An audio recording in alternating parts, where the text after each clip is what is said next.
apresentação, se tiver algum questionamento também, pode estar colocando aqui, pedindo, né? Falar, ó, Rafael, não entendi, a gente volta. Então, eu sou muito tranquilo em relação a isso, né? A gente sabe das dificuldades que nós estamos vivendo nesse momento, mas nós temos que trabalhar o conteúdo da melhor forma possível e tem que existir uma relação de bom senso entre vocês e nós aqui também, tá bom?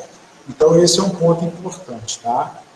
Eu vou colocar aqui a apresentação, o modo de apresentação, para a gente começar o nosso trabalho de hoje, tá?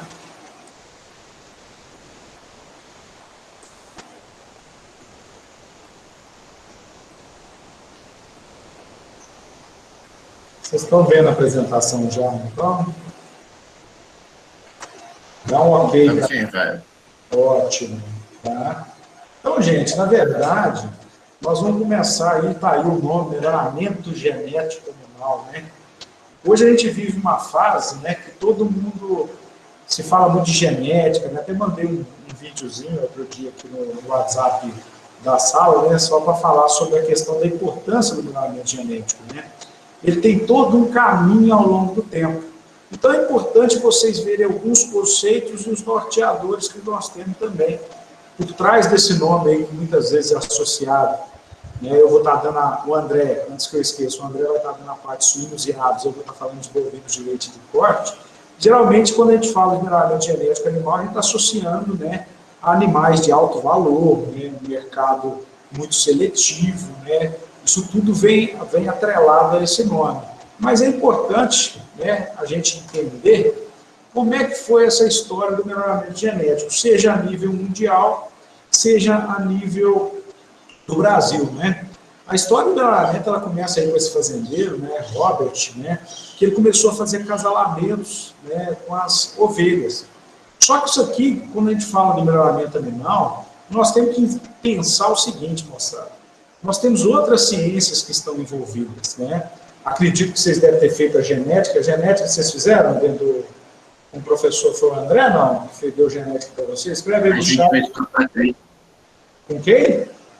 Com Patrícia. Com a Patrícia, né? Então, vocês fizeram a disciplina de genética com a professora Patrícia, né? Acredito que vocês também vão lembrar que, além da genética, aqui nós temos que entender um pouquinho de estatística, né? Um pouquinho de contas, de parâmetros genéticos e por aí afora. Então, na verdade, gente, é uma disciplina muito ampla que nós vamos tentar dar um bom embasamento para vocês, que para vocês buscarem os norteadores e as discussões.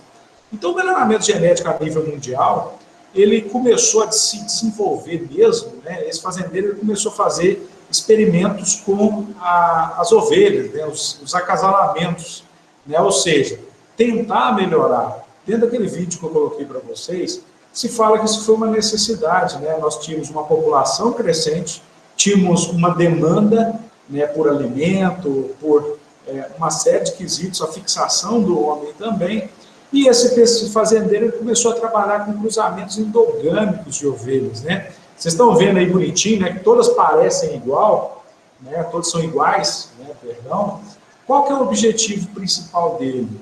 É tentar ser mais homogêneo e produtivo, né? Então, acaba que quando eu estou conversando com vocês, eu brinco que a gente começa a trabalhar e selecionar os animais. Esse foi o primeiro passo lá atrás, né? E aí tem uma coisa que foi importante para nós, que nós avançamos muito nos últimos anos.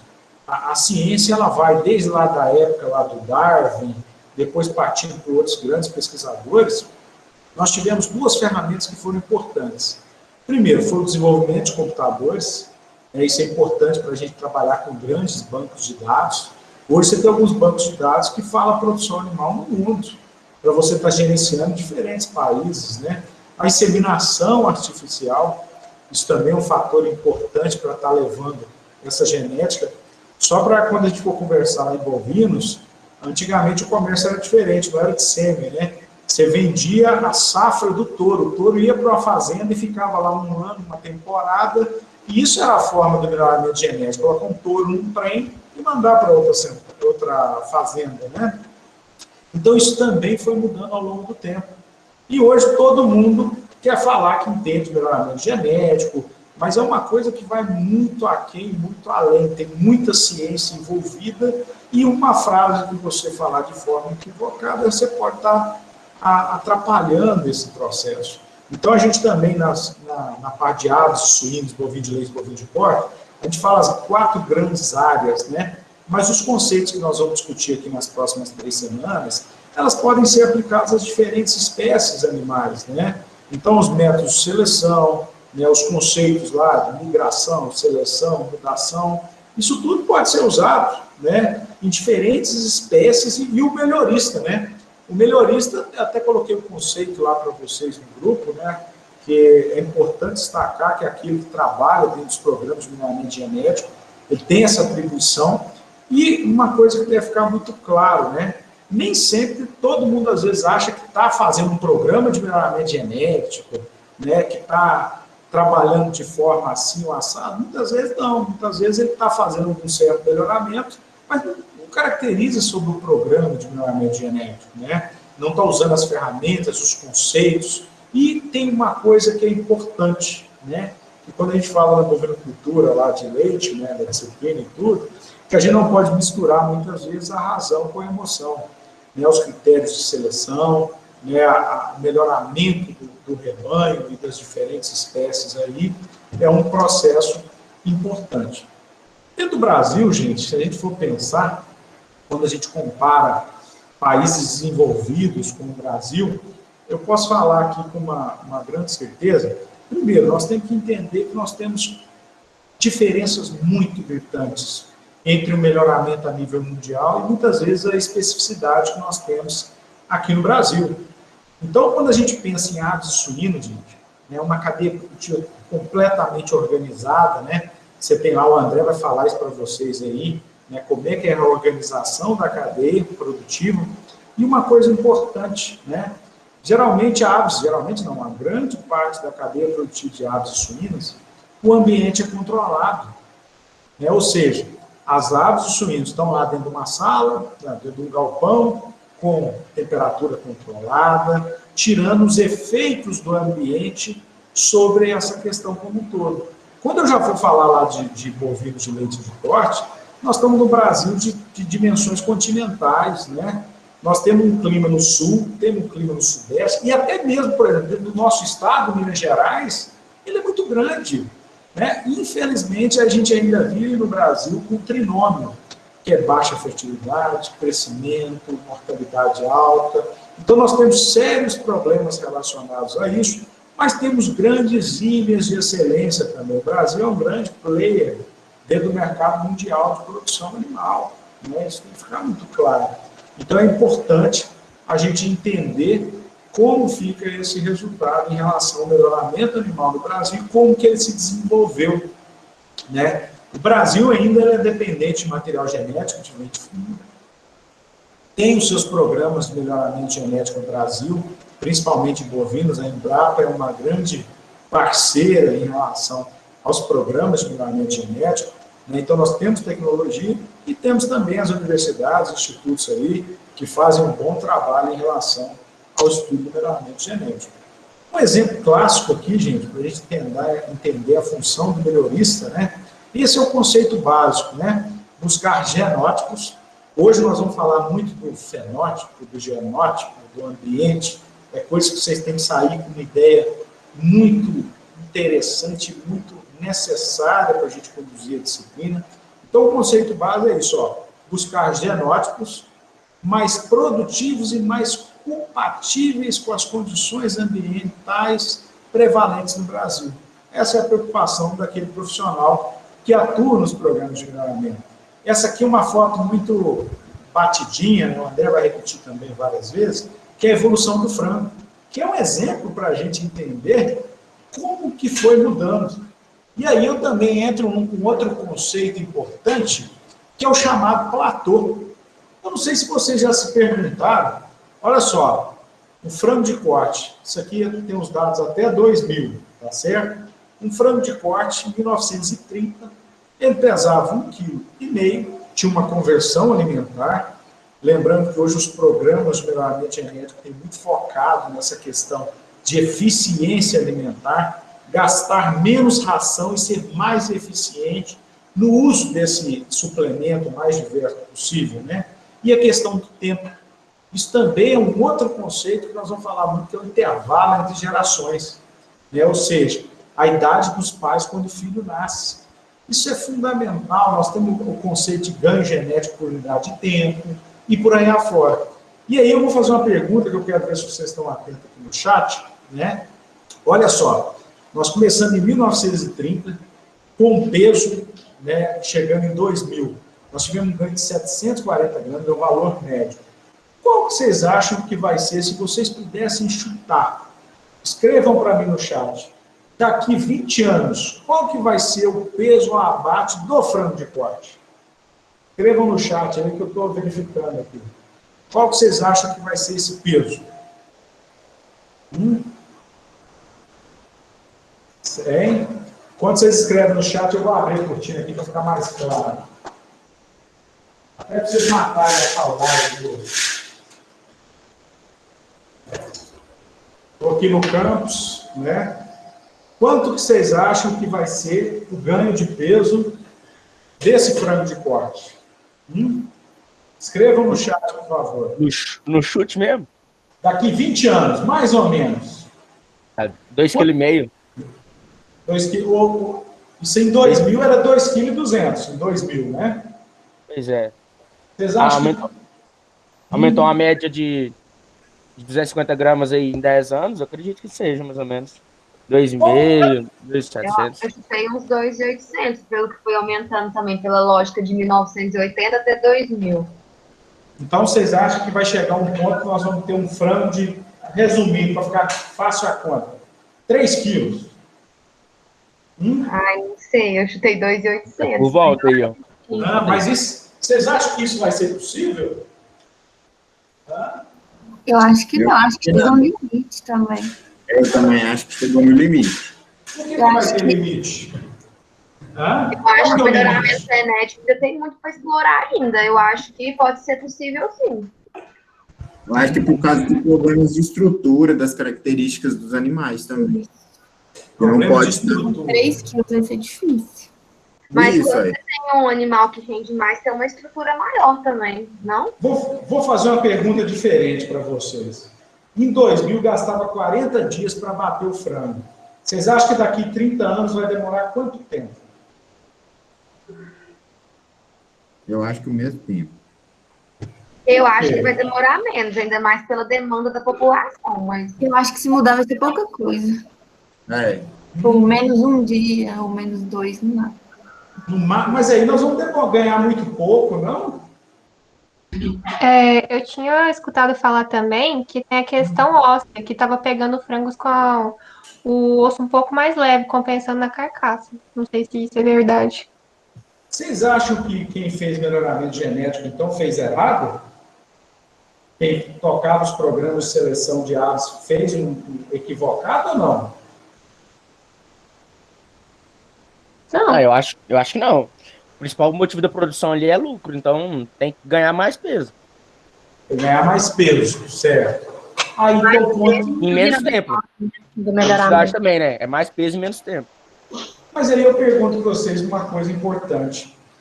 Por que o frango, na sua natureza, ele tinha que pesar quanto? 1,5 kg. Na sua natureza, 1,5 kg. 1,5 kg? E como é que nós fizemos isso, então? Vou dar um exemplo aqui. Vamos pegar o conceito de Darwin. Vocês lembram de Darwin lá na genética? Vocês viram alguma coisa dele, não viram?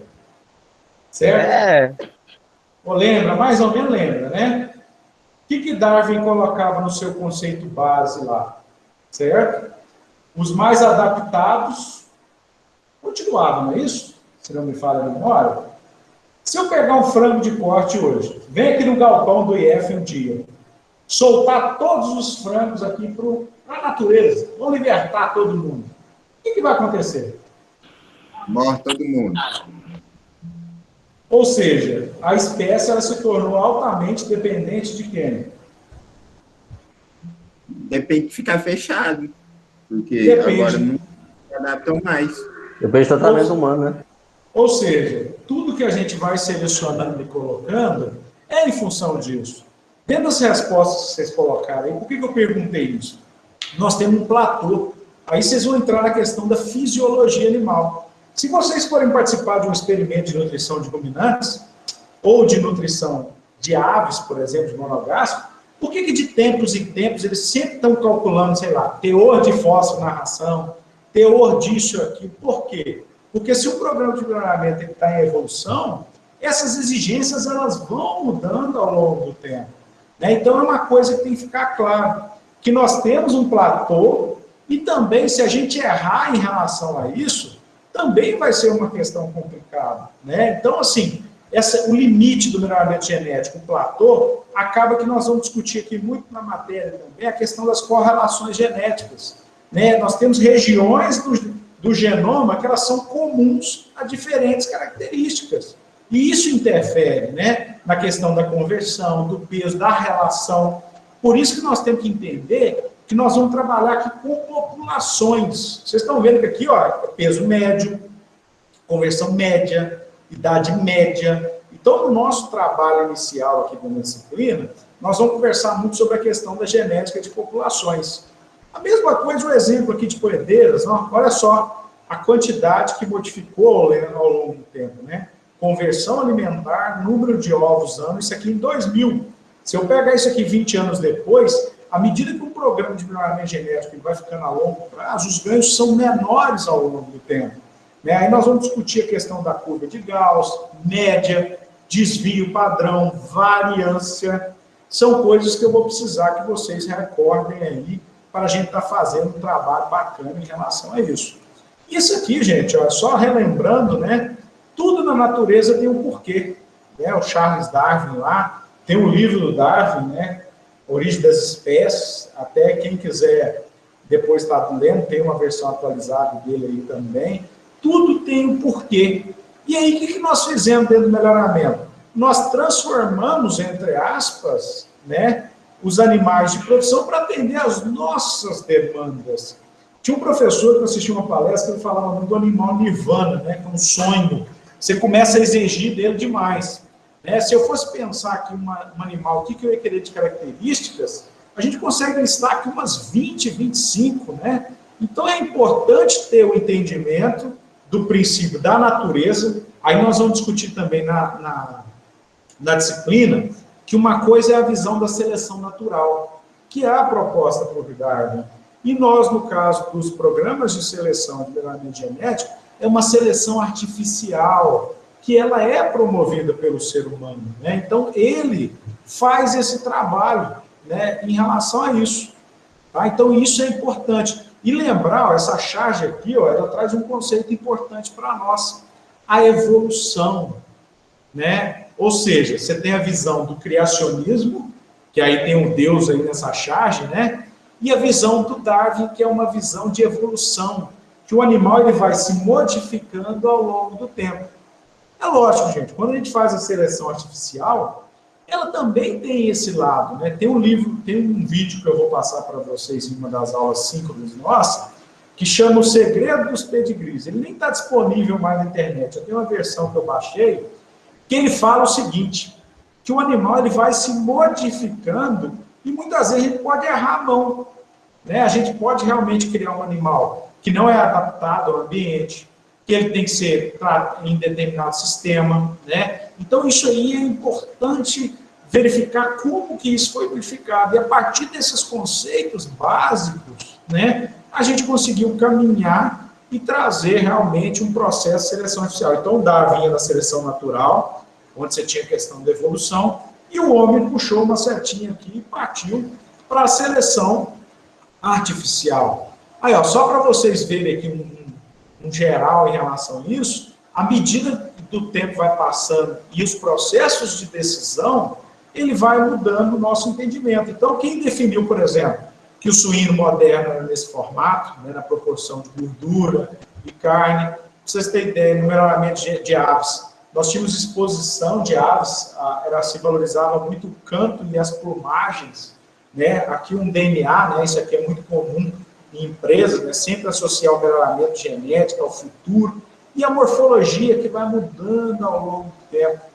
Então, isso também é um ponto importante que a gente tem que entender, que é um processo de evolução e de gerações. Uma coisa é uma geração de bovinos, que é maior do que o tempo de uma geração, por exemplo, de aves e suínos e outras espécies também.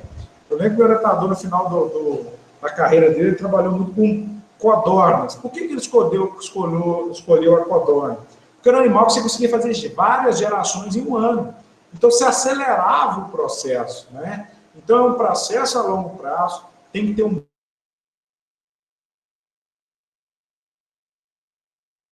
delimitado, assim, os parâmetros, tudo bonitinho, para que a gente possa realmente estar caminhando em relação a isso.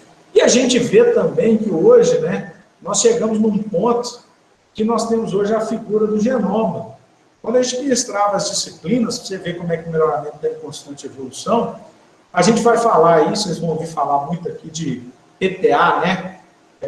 Predict, Ability, Transmit, né? Ou habilidade prevista de transmissão. Hoje a gente já fala de PTA genômica, né? GPTA, né? Então a gente está só aumentando as informações. Aqui, quando a gente for ver as bases agora, antes a gente trabalhava com que tipos de informação no melhoramento? Primeiro, a gente criava, avaliando a morfologia do animal, que era uma visão do homem, né? É o método mais antigo, a seleção baseada nisso. Depois, nós tivemos um processo relacionado a mensurações, medir balança, gente. A balança é uma das maiores ferramentas dentro do processo de seleção. Ela é fundamental. Isso é a base de qualquer programa. Aí eu estendo para o quê? Dados fenotípicos, isso é importante. Seja melhoramento de aves, suíno, de cães, apicultura, o que quiser, né? O importante é mensurar, acompanhar e conhecer, né, a sua população de animais. E a genoma, ela parte nesse pressuposto aí, né? Muitas pessoas têm colocado que a genômica é a solução. Ela é mais uma ferramenta, mas são várias ferramentas que a gente usa, né? Até uma charge criticando aí, ó, genoma rejeitado, o plano de saúde não aceitou, porque sabe que vai ter alguma região lá do seu DNA que vai estar associado talvez a um problema de saúde, e aí não compensa, por exemplo, o plano de saúde. Até fica aqui a curiosidade para vocês, hoje tem empresas aí que conseguem ver a ancestralidade de vocês pelo DNA. Então, a gente vai falar muito também na questão do genoma, né? É lógico, sem esquecer das ferramentas básicas. O genoma não é a solução, mas é mais um ramo que nós temos. Então, nós vamos dividir o nosso trabalho em genética de populações, que é importante, genética quantitativa, e a partir disso nós vamos para ferramentas de melhoramento animal como um todo. Então, nós temos que lembrar que, como eu já citei, é uma ciência que vai utilizar os princípios da genética animal. Genética molecular, hoje nos catálogos aí dos animais nós temos marcadores moleculares, né? Alguns chamamos aí, temos também os major gene, né? A genética clássica, né? A de populações, a de quantitativo. Tudo isso que nós estudamos aí em cada uma dessas áreas tem a finalidade de mudar os animais para atender às necessidades do homem. É fato, né? Seja por necessidades relacionadas à produção mesmo, ou relacionadas ao melhoramento de uma raça para determinada característica, sempre atendendo aos anseios e os desejos relacionados aí ao homem, ok? A gente traz aqui uma discussão também importante, né? Resistência genética a doenças. Só para vocês entenderem que também ao longo do tempo são coisas que trabalham conjuntas. Por exemplo, nós podemos ter um trabalho relacionado à questão da resistência à doença e o melhoramento animal, mas ao mesmo tempo nós temos um trabalho relacionado, por exemplo, à vacina. Né? Então é só a gente entender que o melhoramento ele não funciona de forma isolada. Né? Nós temos que entender que é uma coisa multifatorial. Tanto é que eu vou falar muito que o fenótipo que o indivíduo expressa vai ser em função do que ele tem de genética, mas do efeito do ambiente como um todo.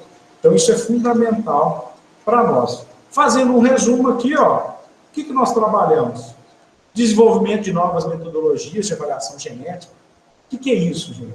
Vamos dar exemplo. Eu trabalho com regressão aleatória. criei um método matemático para estimar o valor genético para a vaca produzir leite. Então, a gente sempre está buscando, né, formas de melhorar. Nós temos que lembrar, gente, o seguinte, que nós estamos tentando pegar uma coisa que é biológica, né, tem N interferências, e tentar estimar e controlar como é que aquilo funciona. Vocês vão lembrar lá do Mendel, o que o Mendel começou a estudar lá nas ervilhas? Gente, ele queria entender, e qual que é o nosso desejo? É entender como é que as características se comportam de geração para geração. Isso é fundamental para nós. Se você for pensar, né, qual que é a ideia lá? Por exemplo, eu gostaria de saber quais são as características que meu neto ou bisneto vai ter, por exemplo. Ter isso, controlar isso, estimar isso, é um trabalho muito pesado, né? A gente tenta colocar em prática metodologias para tentar acertar esse palpite, né? Isso é importante. Eu trabalhei um tempo com o professor Ricardo, né, o Bajá, que ele trabalhava muito com simulação genética. Simulava o DNA, simulava as populações, simulava o comportamento dessas populações ao longo das gerações, isso visando o quê? Tentar entender como é que era o processo. Tinha uma frase que ele falava, que até meio piegas, que era assim, futuro pertence a Deus, o palpite a nós. E é isso no melhoramento. A gente tenta estimar, usar ferramentas de genética molecular, de estatística e uma série de questões para quê? Para tentar entender o seguinte, como é que as características se comportam ao longo das gerações, como é que eu consigo melhorar, né? Isso tudo em função do que a gente busca, né?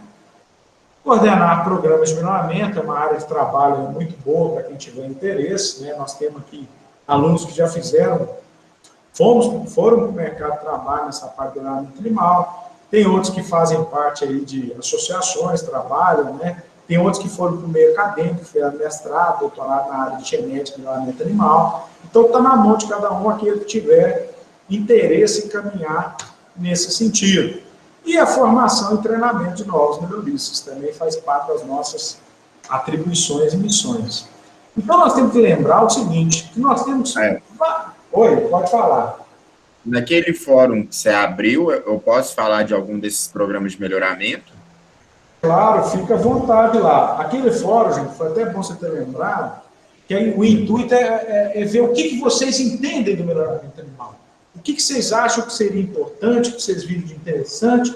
É como se fosse um fórum meio aleatório. Tudo. Então, vocês podem colocar qualquer área que vocês acham que é interessante que vocês viram do melhoramento animal. Tá? Então, ele ficou bem aberto e bem amplo para isso, para que vocês possam colocar aquilo que vocês acham que é legal, que é interessante, que vocês viram em algum lugar sobre o melhoramento animal. Entendido? Entendi, tranquilo. Beleza. E aí, gente, ó, nós temos as publicações, aí eu faço uma recomendação para vocês, para estarem olhando, nós temos artigos, Sociedade Brasileira de Melhoramento Animal, alguns livros eu já citei aqui, para a gente estar avançando. Mas voltando aqui ao fundamento básico, né? A meta do produtor, gente.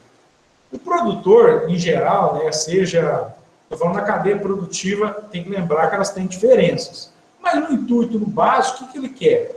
Ele quer mudar a herança de seus animais e incluir novos genes. Então, pensa o seguinte, aquele frango lá que tinha 1,5 kg, eu quero mudar ele e que o genoma dele tenha regiões associadas, ou genes lá na região lá, associados e que sejam capazes de aumentar a produtividade. Então, basicamente é isso, gente. Qual que é a meta do produtor? Ele quer mudar a herança das características e incluir genes que estejam associados a um aumento da produtividade. Isso é importante. E como é que a gente vai fazer isso? A gente chama isso de delta G, né, ou ganho genético. A gente usa métodos de seleção e de reprodução, porque não basta ter o material genético, né? Nós temos que multiplicar esse material genético. Aí fica aquela dica, né? A gente pode multiplicar coisa boa e coisa ruim, né? Então, isso também tem que ter um critério muito grande na avaliação dos animais que nós temos como todo, tá? Então, esse é um ponto importante. E saber o conhecimento dos fundamentos básicos do melhoramento, para escolher o melhor método que vai ser usado nesse processo. Ok? Então, nós temos N possibilidades, e o processo de decisão ele tem que ser baseado no conhecimento das ferramentas. Entendido até aqui, gente? Está tudo ok? Alguma dúvida? Que aí nós vamos partir para uma outra parte aqui agora. Dúvidas, não? Põe aí no chat, sim, não, tá ruim, tá bom, volta, pergunta. Eu estou olhando aqui no outro computador também, para acompanhar no chat. Tranquilo? Eu estou acompanhando o outro computador, por isso que às vezes eu viro um pouquinho para o lado aqui, para ver se tem alguma coisa no chat, vocês podem estar mandando aí, eu estou acompanhando as duas telas aqui para a gente ter essa maior interação. Tá certo. Uma pergunta para vocês de R$1 milhão. Vocês chegaram a fazer alguma parte de estatística básica? Responde no chat aí que eu estou acompanhando para ver se o coração está batendo, moçada. Fizemos no primeiro período. Primeiro período. Vocês gostaram ou não? Como é que foi? Eu gostei não, nem um pouco. Não é possível, velho. Não é possível, gente. Não. Mas por que vocês não gostaram? Ah, a Mariana gostou legal, velho. Eu gostei o que eu consegui fazer, o que eu não conseguia fazer, eu não gostava muito, não. Como diz Mariana, um bom mineiro, tirando o que tá ruim, o resto foi bom, né? O que tá ruim foi grande. A gente não compreendia direito as coisas, só fazia por fazer mesmo. E é um negócio interessante, sabe o que é? Que muitas vezes vocês não conseguem ver a aplicabilidade, né? Você, mas para que eu estou aprendendo esse negócio aqui? Estatística, bioquímica, fisiologia, né? E às vezes a gente pergunta assim, fala assim, meu Deus, como é que é essa situação, né? E aí a gente vai fazer uma pequena revisão aqui, porque, não sei se vocês sabem, vocês fizeram aquele negócio de ANOVA, né? Aquele troço todo teve, né? Desvio, né? Significativo, não significativo, ou não teve nada disso? Teve. Teve, dá saudade, lembrando assim, é muito bom, né, gente? Tá? Então, eu vou dizer para vocês que a gente usa isso demais no melhoramento genético, né? É lógico que aqui na disciplina, não vou pegar pesado, mas vou fazer uma revisão básica aqui de algumas coisas importantes. Eu tenho uns amigos que até trabalham, principalmente eles trabalham na Viagem, né, na sede lá nos Estados Unidos, né, os dois colegas lá até de contemporâneos, né, veteranos, estudou com o André, o Marcos e o pessoal, mas eles trabalham e usam essas ferramentas estatísticas, são fundamentais. Quem entende pelo menos um pouco, ele já tem um bom caminho pela frente. Então, eu vou fazer uma pequena revisão aqui, e lembrando, gente, por que eu quero que vocês saibam o conceito de estatística. Pensa o seguinte, para você selecionar alguma coisa, se eu virasse para todo mundo e falasse, gente, aqui, a turma aqui, eu quero selecionar todos que tivessem mais de 1,60 m. Mas se todo mundo tivesse 1,60 m, não tivesse variabilidade, esse é um termo que vocês vão usar, ouvir eu falar demais, que é a questão da variabilidade, né? E as diferenças, né?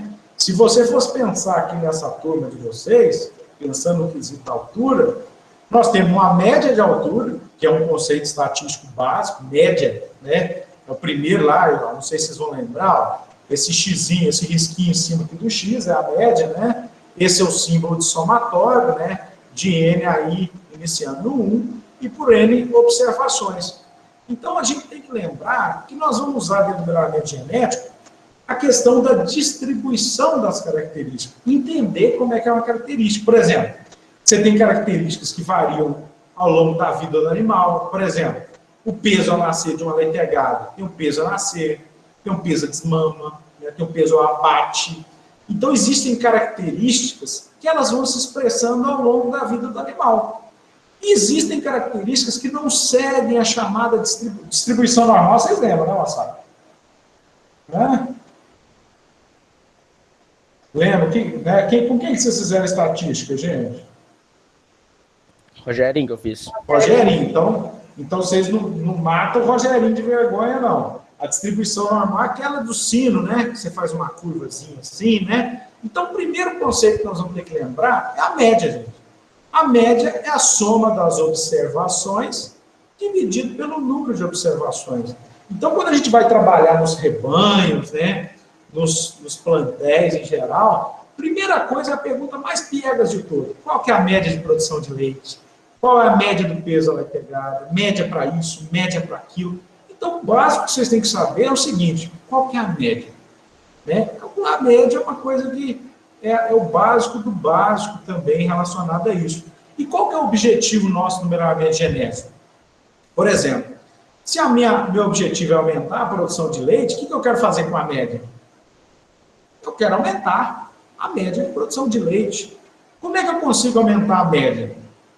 Fazendo melhoramento genético, né? Ou seja, melhores animais, ou melhor do que isso, gente. Como é que você, por exemplo, vamos dar um exemplo aqui para vocês. Vamos ver se vocês entendem bem o conceito de média. Como é que eu faço para aumentar a média do peso da integral desse banco de dados aí de informação? Se você excluir os com menor peso aqui, você já aumenta ela. Ou seja, é uma coisa que os números podem ser até manipulados, né, Henrique? Não é? Se você pegar num rebanho de produção leiteira, outro dia os meninos do Gebol tá assim, nós fizemos aqui, ó, Rafael, deixa eu te falar, ó, a média do setor aumentou X. A pergunta, eu falei, deixa eu te perguntar. Aumentou porque melhorou a média de produção ou porque vocês tiraram as piores? Porque esse é o primeiro passo, é mais fácil, né? Quando um rebanho ele tem uma média, tem extremos relacionados à média, né? Aí eu vou falar outra palavra para vocês, né? A gente fala de desvios, né? Desvio para um lado, desvio para o outro. Então, quanto mais distante da média, ó, aqui, ó, se eu tenho 1,3 aqui, ó, o desvio para baixo é 0,9 e o desvio para cima, né, é 1,6. Então, a gente tem que entender muito bem o que é a média, qual que é os desvios em torno da média. Então, eu tenho aqui 1,3 de média, tem um desvio até 0,9 e um desvio até 1,6. Então, esse também é um conceito importante para vocês entenderem realmente como que é mudar. Lembrando o seguinte, gente, quando a gente estuda a parte genética, né, qual que é a grande vantagem do melhoramento genético? São ganhos permanentes.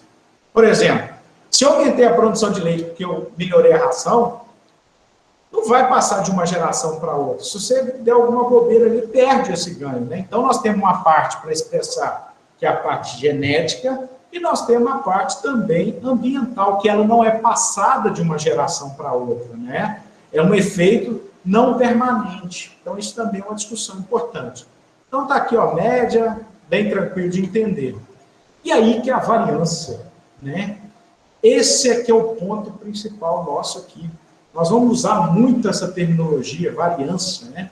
Porque é o seguinte, nós começamos a falar de variabilidade, ok? Se eu tenho uma medida, né, o termo já está aí, ó, variância, média variação em torno da média. Se a gente for pensar, o que nós queremos? Nós queremos animais que podem ter uma média acima ou abaixo, de acordo com o critério de seleção. Por exemplo, pode ter alguma característica que eu quero reduzir, em vez de aumentar, né? Então, o que é o conceito de variância? É o quadrado dos desvios da média. Então, por exemplo, se eu vou medir a variância, eu não vou cobrar esse cálculo aqui para vocês, ó, mas é o que foi variando em torno da média. Ó, o desvio aqui, ó. Por exemplo, eu peguei esse banco de dados aqui, ó, 1, 2, 3, 6, 7, 13, 15, 16, 17, 20. Tá? Se eu somar todo mundo aqui e dividir pelo número de observações, a média é 10, certo? Quanto que foi o desvio, por exemplo, desse que teve 1? Esse aqui era 10, ele está menos 9 da média. Esse que foi 2 a observação, ele está menos 8. E aí os quadrados aqui são a variância. Então isso tudo, na verdade, ó, eu vou pôr aqui para ficar mais fácil, é para chegar nessa curva aqui.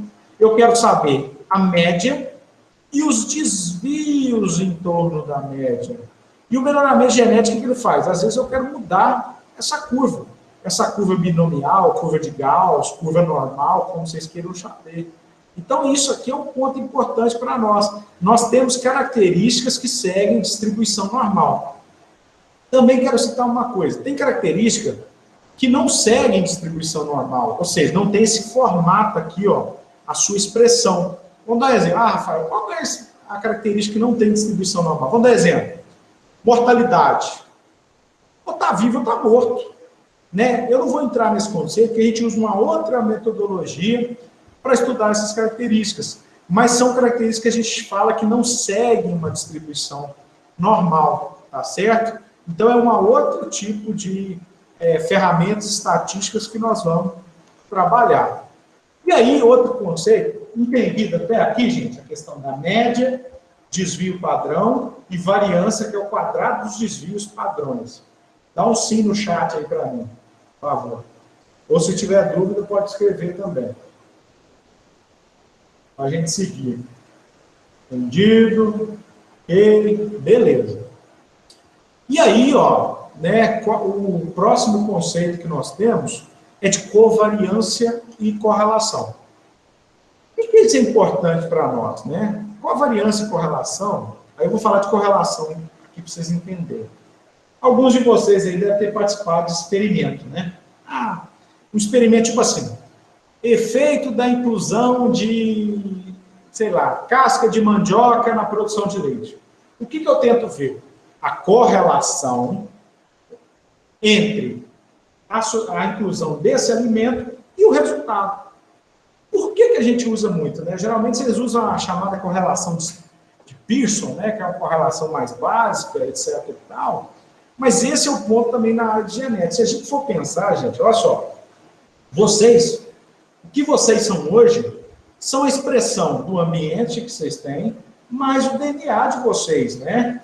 Só que nós temos que lembrar o seguinte, dentro do genoma, vamos falar assim, né, nas regiões do genoma, você tem regiões que vão interferir em duas características ao mesmo tempo. E como é que nós vamos conseguir mensurar isso? Então, a gente usa ferramentas estatísticas para mensurar isso. Então, a covariância é a primeira, que mede o quanto duas variáveis variam juntas. Então, ela pode ser positiva ou negativa. Pode ser o seguinte, se, por um lado, se eu incluir tal coisa, eu vou diminuir isso. Se eu aumentar o teor de um, eu diminuo do outro, por exemplo. Então, a covariância mede o quanto duas variáveis variam juntas, ok? Então, isso é importante para nós. A associação pode ser positiva ou negativa. E correlações. Aí a correlação ela já mede o grau. A covariância fala, ó, tem e varia junto, ponto. Agora, a correlação, ela vai ser importante para nós, né? Então, ela pode ser positiva ou negativa. E mais para frente, eu vou focar muito com vocês a questão da correlação genética e fenotípica. Só adiantando, correlação fenotípica é igual a correlação genética mais correlação ambiental. Ok? Isso é importante para nós em relação a isso, tá? Vou dar um exemplo aqui, ó. Tem que lembrar que todos os animais, eles têm um ancestral comum, gente. É igual quando a gente for falar de endogamia, gente. Endogamia, né, acasalamentos endogâmicos e por aí afora, vocês provavelmente devem ter aqui dentro da sala aqui alguém que tem um parente em comum muito longe, muito lá atrás, né? Às vezes a gente não consegue saber isso certinho, por quê? Porque às vezes usando um registro genealógico a gente ficou muito distante, mas talvez pelo DNA a gente consiga verificar isso. Então isso é importante para nós. Então eles nem sempre são idênticos, mas tem algumas diferenças. Então, assim, nós temos um ancestral comum, mas ao longo do tempo, apesar de ter alguma semelhança, existem sempre diferenças e variações. Aí nós vamos começar agora a entender, né, o que é o caráter, o que é característico, o que é fenótipo. Ok?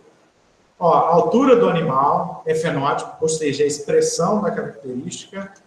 Cor da pelagem é uma expressão da característica. Presença do chifre é a característica. Uma pergunta aqui para vocês verem se vocês entenderam, né? Não, depois eu vou perguntar isso à frente, tá?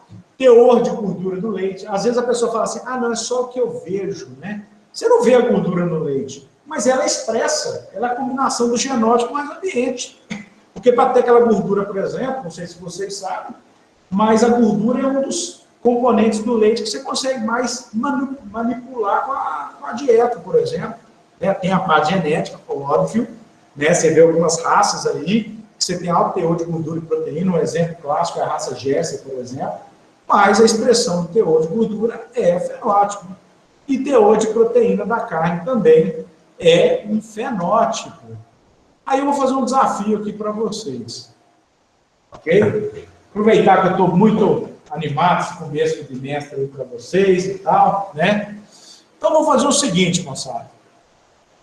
Responda no chat aí, quem acertar vai estar gravado, depois eu vou olhar isso aqui. Nós temos um animal aí, ó, cor chitada vermelha, o segundo animal cor vermelha.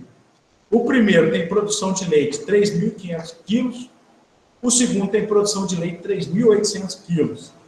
O primeiro tem idade ao primeiro parto 28 meses e a segunda tem idade ao primeiro parto 30 meses, né? A segunda eu acho que é a Profana de Brasília, a primeira acho que é Surpresa, me fala a memória. Né? Aí minha pergunta aqui para vocês responderem no chat, valendo... vamos pôr 5 pontos aí, eu estou animado hoje. Quem não veio na aula hoje também, eu dou essa chance aí depois, tá? Vamos lá, para vocês aí. Qual que é a melhor vaca do ponto de vista genético para a produção de leite? Considerando a questão aí que nós temos. É a vaca, essa aqui, chipada, né? Vermelho chipada, ou a vermelha? Qual que é a melhor do ponto de vista genético para a produção de leite? Mamão com açúcar. Escreva no chat aí para mim. Escreva no chat para registrar. Número 1, a chitada vermelha, e a número 2, a vermelha. Quem acha que é a chitada vermelha, escreve 1. Quem acha que é a vermelha, põe 2. Qual que é, do ponto de vista genético, a melhor vaca para a produção de leite? Isso é mamão com açúcar, moçada.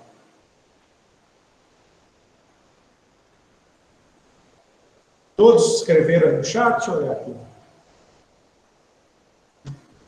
Tá, vamos lá. Mais 30 segundos. Estou virando aqui da câmera para me ver no computador. A grande maioria colocou que, do ponto de vista genético, né, a melhor vaca... Vamos ver, tem mais um colocando aqui. Todo mundo acordou, colocou? Do ponto de vista genético, a melhor produtora de leite é a número 1. É isso mesmo, moçada? Acho que é, né? Então, vocês falaram que a melhor vaca para a produção de leite, do ponto de vista genético, é a de 3.500 quilos de leite. Alguém quer justificar isso? Por favor? Por que não falaram que é a vermelha? Se quiser escrever ou falar, fica à vontade. Na verdade, gente, vamos para a segunda, então. A Mariana me lembrou aqui. Para a idade ao primeiro parto, do ponto de vista genético, depois eu vou comentar as duas ao mesmo tempo. Qual que é a melhor vaca? É a chitada vermelha ou a vermelha? Pode escrever aí no chat. Número 1 ou número 2? É a melhor vaca do ponto de vista genético para a idade ao primeiro parto.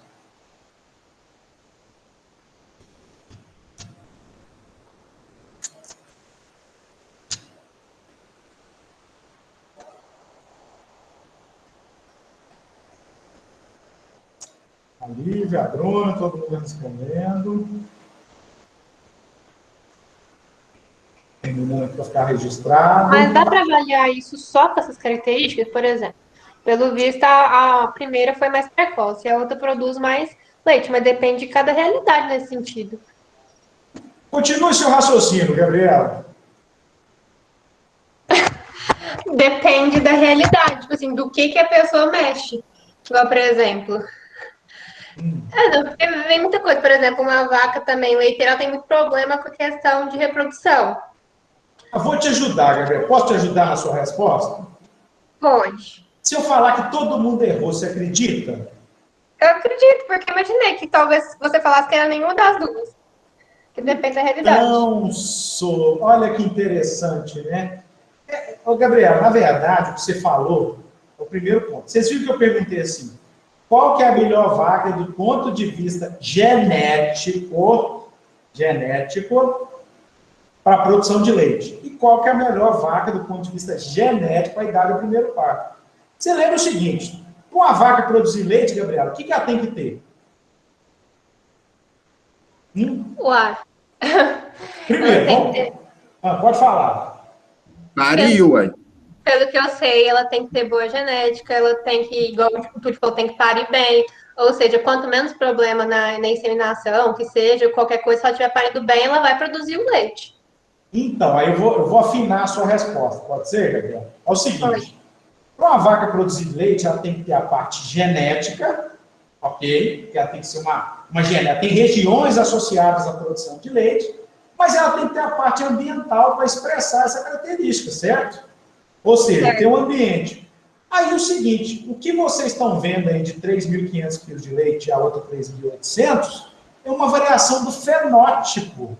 Será que a vaca vermelha, por exemplo, ela produziu 3.800 porque ela recebeu uma alimentação melhor que a chipada vermelha, ou o contrário? Será que a chipada vermelha não produziu mais porque não recebeu essa parte ambiental? Ou não tinha genética?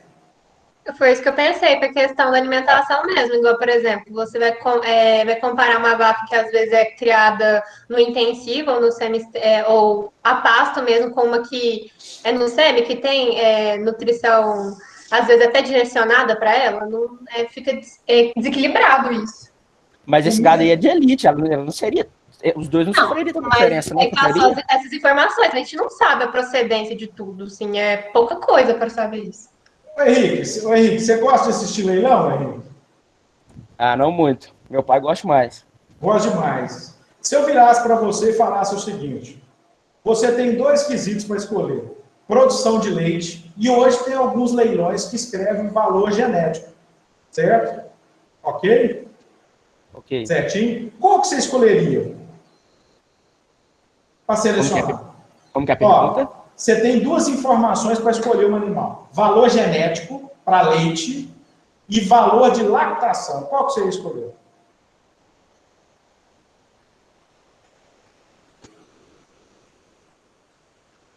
Não sei. Valor genético? Valor genético, por quê? Porque você não quer ver a vaca que tem o melhor valor genético, vai passar isso para os filhos, porque o ambiente ela não vai passar, certo? Então, para nós, é o seguinte, quando a gente for estudar lá na parte de melhoramento, nós não vamos falar produção de leite, nós vamos falar valor genético para leite, valor genético para ovos, valor genético para, vamos dizer assim, valor genético para ganho de peso. Então, no melhoramento animal, o que a gente faz? A gente faz um monte de modelo, pega um monte de informação para tirar o quê? Para tirar o efeito ambiental e ver o que é genético somente, Henrique, entendeu? Então, para nós, o que importa realmente é o valor genético do animal. Né? Isso que é o desafio nosso. O que acontece? Aí eu falo, a frase é a seguinte, o ambiente atrapalha o resultado, atrapalha o processo de decisão. Às vezes você está escolhendo a vaca que às vezes ela teve uma alta produção por causa dessa questão relacionada a isso. Tá certo? Esse é um ponto importante. Agora eu vou fazer uma provocação. Túlio, você colocou aí que a Profana deu 17 mil quilos de leite. O que você acha disso?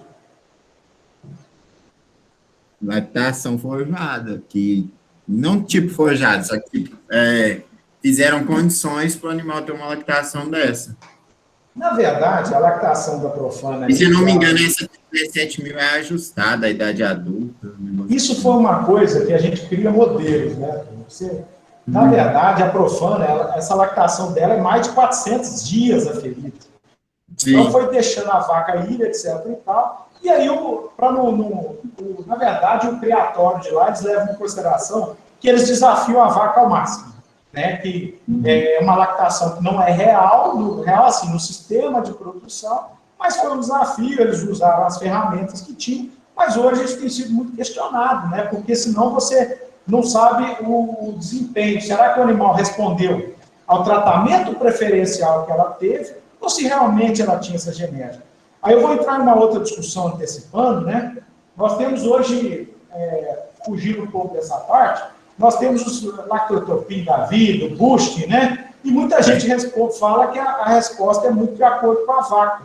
Teria vacas que respondem mais porque tem receptores associados, uma melhor resposta. Então, às vezes, você pode estar escolhendo um animal que vai ser mascarado pelo ambiente. Por isso que eu comentei aqui, ó.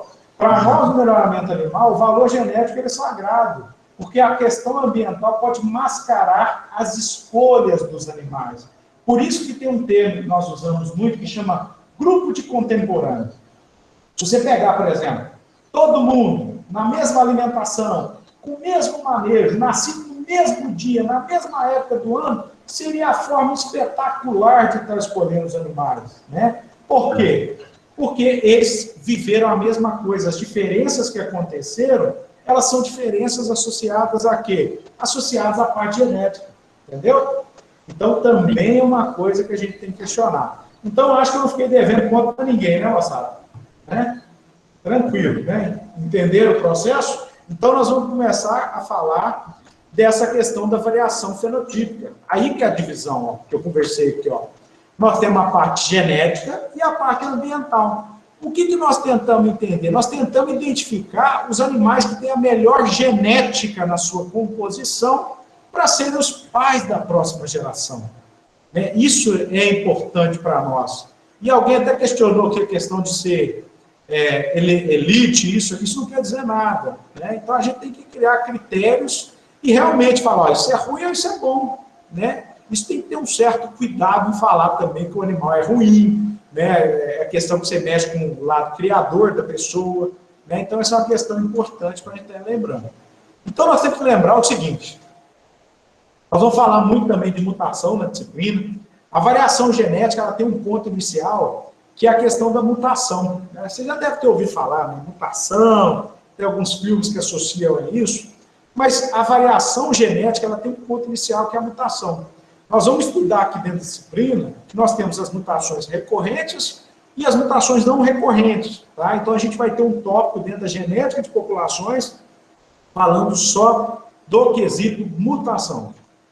É hereditário, por isso que a gente quer entender, ó, por que eu quero saber que é genético? Genético você passa de pai para filho, tá? Eu não vou entrar no mérito aqui da epigenética, que é o efeito do ambiente sobre a composição do genoma, do DNA e por aí afora, mas é hereditário e é comum em todas as espécies e praticamente todas as características, tá? Então, isso aí é importante para nós, tá? Entender que a parte genética eu vou passar para os filhos. E a variação ambiental, a gente chama de qualquer diferença não genética. Né? Então, isso também é um ponto importante para a gente entender. Não é hereditário, né? Até a epigenética questiona esse conceito, tem aquele negócio de filho de peixe, peixinho né? Mas a parte ambiental interferindo no DNA, por exemplo, fumar a vida inteira, será que altera alguma coisa no seu DNA, por exemplo? É um efeito do ambiente, né? Mas, a grosso modo, é qualquer diferença não genética. Varia a intensidade, né? Geralmente ambientes bem extremos, são bem complexos, e atrapalha, né? Vocês viram agora no exemplo que eu dei para vocês, como é que atrapalhou a decisão de vocês na escolha do melhor animal. Por quê? Porque vocês estavam com um dado fenotípico e vocês não sabiam nada do ambiente que estavam esses animais. Se eu falasse para vocês que o ambiente era igualzinho, até poderia ajudar nessa tomada de decisão. Mas o ambiente é o grande confundidor do processo como um todo. Então, gera essa confusão. Tá? Então, é importante estar atento a saber o que é fenótipo. Então, colocando aqui, ó, fenótipo é igual a genótipo mais ambiente. Genótipo, depois nós vamos ver na disciplina, mas é igual ao quê? É igual a efeito aditivo dos genes, mais desvios de dominância, mais epistasia. Mas nós vamos ver isso lá para frente. Não precisa sofrer por antecedência. Então, quais são os principais conceitos importantes que eu quero que vocês tenham, né, para a gente trabalhar nas nossas aulas agora, inicialmente? Frequência gênica, ou frequência alélica, a frequência dos genes, né? Os genes estão associados a diferentes características. E a partir dos genes, nós temos os genótipos.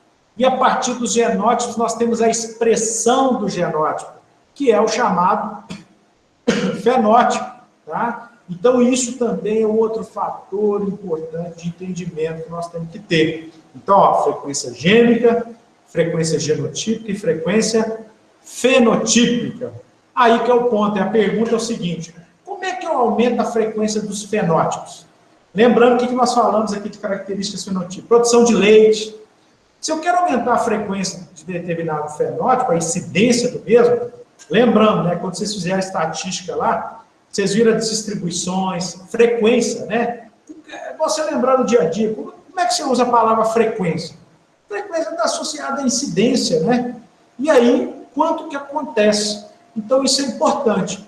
Então, na primeira parte da nossa disciplina, nós vamos trabalhar e vamos entender, na verdade, 3 processos importantes para nós. Um eu vou deixar de fora, que é a deriva genética, que tem um pouco menos de relevância, mas eu não vou discutir na disciplina. Nós vamos falar, primeiro, né, do equilíbrio de Heidelberg-Weinberg, que não tem o impacto desses 3 fenômenos que nós vamos estudar, que é a mutação, a migração e a seleção, né? A migração e seleção já está mais na nossa mão, né? A mutação a gente consegue ver a sua prevalência em uma população, a sua frequência, mas é mais difícil mensurar.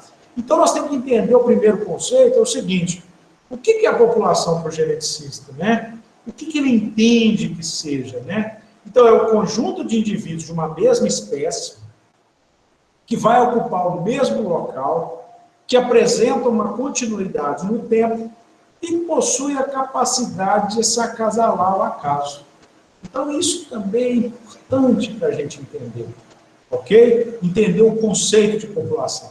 População de suínos, população de bovinos, população de peixes e por aí afora, né? Não vou entrar aqui na questão da raça, da linhagem, né? Que são, vamos dizer assim, a gente vai desfiando as populações e são conceitos que a gente usa muito mais para ver, talvez, as divergências genéticas dentro das populações.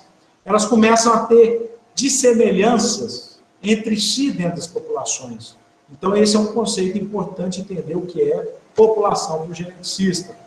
E aí nós vamos também discutir, né? Eu não sei se vocês têm essa consciência, moçada, mas vocês têm importância transitória na população. Por que eu estou falando isso?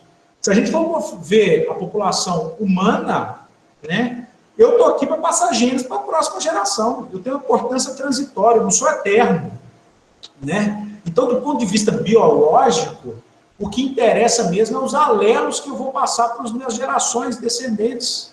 E é a mesma coisa quando a gente estuda o melhoramento animal. Então, entender como é que funciona a genética mendeliana e a genética de populações.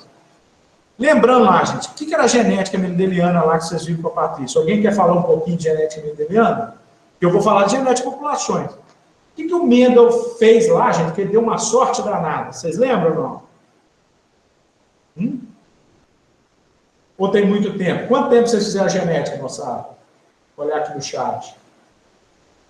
Vocês falaram que foi no primeiro semestre. Você vai fazer quantos anos? Hã?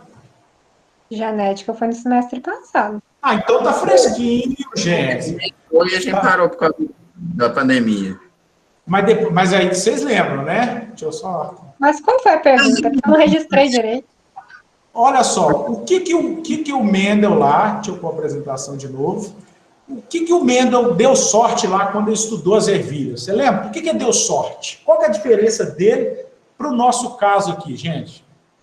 O que deu sorte lá para o Mendel, porque ele estudou ervilha? Por que foi mais fácil, entre aspas? É lógico, foi fundamental. Fácil, assim, para a época foi espetacular, até demorou um pouco depois. Era a quantidade de característica, não? Na verdade, era a quantidade de genes que estavam associados às características, né, moçada? Então, isso facilitou, né? A gente fala aqui agora, nós vamos estudar características quantitativas e qualitativas. Quando são poucos genes, é uma coisa mais tranquila, entre aspas. Quando são características quantitativas, é mais complexo. Pensa o seguinte, quantos genes estão associados, por exemplo, para estar produzindo um ovo, uma galinha?